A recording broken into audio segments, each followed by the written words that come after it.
நான் ஷேக் அஹ்மத் யாசின். ஒரு பாலஸ்தீனின் போராளியின் கதை இது. நான் 1937ஆம் ஆண்டு அல்ஜூரா கிராமத்தில் பிறந்தேன்.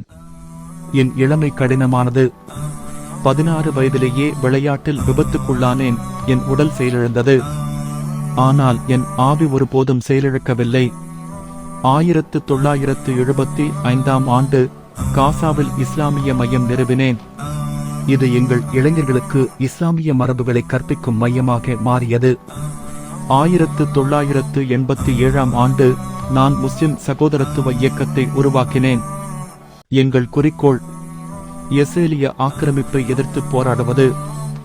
1993ஆம் ஆண்டு நான் ஹமாஸ் இயக்கத்தின் ஆன்மீக தலைவரானேன்.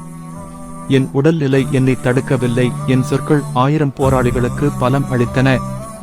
2004ஆம் ஆண்டு மார்ச் மாதம் இஸ்ரேலிய ஹெலிகாப்டர் தாக்குதலில் என் உயிர் பறிக்கப்பட்டது. ஆனால் என் கொள்கைகள் உயிரோடு இருக்கின்றன.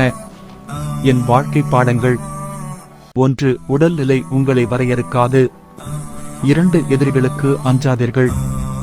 3. உங்கள் நம்பிக்கைகளுக்காக உறுதியாக நில்லுங்கள். இன்று காசா துண்டின் ஒவ்வொரு தெருவிலும் என் ஆவி வாழ்கிறது.